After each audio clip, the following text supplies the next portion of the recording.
Welcome back to Sairam properties. మనం plot కొనే ముందు అడగాల్సిన మొదటి క్వశ్చన్, ఈ లొకేషన్కి ఫ్యూచర్ ఉందా లేదా?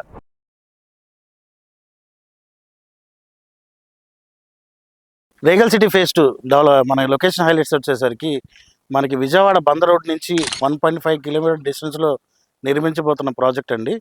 అలాగే ఈ ప్రాజెక్ట్లో రోడ్ హైలైట్ వచ్చేసరికి మనకి మెయిన్ రోడ్ నేషనల్ హైవే 65 కూడా నియర్ బై ఉంది. మనం ఏదైతే హైవే నుంచి ప్రాజెక్ట్ వచ్చే రోడ్ ఉందండి, ప్రెసెంట్ ఇది 60 ఫీట్ తార్ రోడ్ అండి. ఫ్యూచర్ లో ఇది 200 ఫీట్ ఎక్స్పాండ్ అవ్వబోతుందండి. ఇది కానూరు మాస్టర్ ప్లాన్ కూడా ప్రొవైడ్ చేయడం జరిగింది. అలాగే మెయిన్ విజయవాడ నుంచి మహానాడు రోడ్ నుంచి అలాగే మన గుడివాడ వెళ్ళే పునాదిపాది జంక్షన్ వరకు గుడివాడికి వెళ్ళే కనెక్టివిటీ రోడ్డు 60 ఫీట్ రోడ్డు కూడా ఈ ప్రాజెక్ట్ మధ్యలో నుంచి ఇవ్వడం జరిగింది.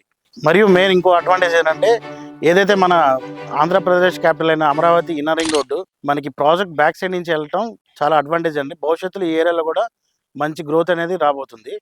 అలాగే ఈ ప్రాంతం నుంచి మనకి నిరంతరం సిటీ బస్ సర్వీస్ కూడా అందుబాటులో ఉంది. మనకి ఏదైతే సిటీ బస్ సర్వీస్ కావాలంటే మన ప్రాజెక్ట్ నుంచి 1.5 కిలోమీటర్ డిస్టెన్స్ వెళ్ళాలి.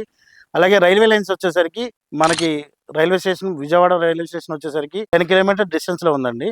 అలాగే మనకి ఎయిర్లైన్స్ విజయవాడ ఇంటర్నేషనల్ ఎయిర్పోర్ట్ వచ్చేసరికి 12 కిలోమీటర్ డిస్టెన్స్ అండి. అంటే అన్ని విధాలుగా మీకు ఈ ప్రాంతం నుంచి మీకు ట్రాన్స్పోర్టేషన్ కూడా ఎటువంటి ఇబ్బంది ఉండదు. అలాగే ముఖ్యమైన ఇంకో అప్డేట్ ఏంటంటే, మనకి స్విగ్గీ, జొమాటో అలాగే ఫుడ్ యాప్ డెలివరీస్ కూడా మనకి ఈ ప్రాంతంలో సర్వీస్ అవైలబిలిటీ ఉందండి. అలాగే బైక్ సర్వీస్ ట్యాక్సీస్ ఉంటాయి, ర్యాపిడో, ఓలా, ఊబర్ లాంటి సర్వీస్ కూడా ఈ ప్రాంతం నుంచి అందుబాటులో ఉన్నాయి. గ్రాసరీకి సంబంధించి బిగ్ బాస్కెట్ కూడా ఉందండి. ఈ పోరంగి రీగల్ సిటీలో మీరు ప్లాట్ తీసుకుంటే వచ్చే అడ్వాంటేజ్ ఏంటో తెలుసా? నేనైతే చూస్ చేసేది ఏంటంటే, ఈ ఈ ప్రాజెక్ట్ ఏరియా వచ్చేసరికి మన వెరీ నియర్ టు హాస్పిటాలిటీ కానీ, గ్రాసరీస్ సంబంధించిన స్టోర్స్ కానీ, అలాగే మనకి 24/7 ట్రాన్స్పోర్టేషన్ సర్వీస్ ఉంటుంది. అలాగే మెయిన్ విజయవాడకి వెరీ నియర్ బై ఉన్న ప్రాజెక్ట్ అండి. అలాగే మున్సిపాలిటీ పరిధిలో ఉన్న వెంచర్ అండి. అలాగే నెక్స్ట్ వీడియోలో ఈస్ట్ ఫేసింగ్కి అలాగే వెస్ట్ ఫేసింగ్కి తేడా ఏంటో తెలుసుకోవాలనుకుంటున్నారా? నెక్స్ట్ వీడియో కోసం వెయిట్ చేయండి. అప్పటి వరకు నా ఛానల్ సబ్స్క్రైబ్ చేసుకోండి, లైక్ చేయండి, షేర్ చేయండి, బెల్ ఐకాన్ కూడా క్లిక్ చేయండి.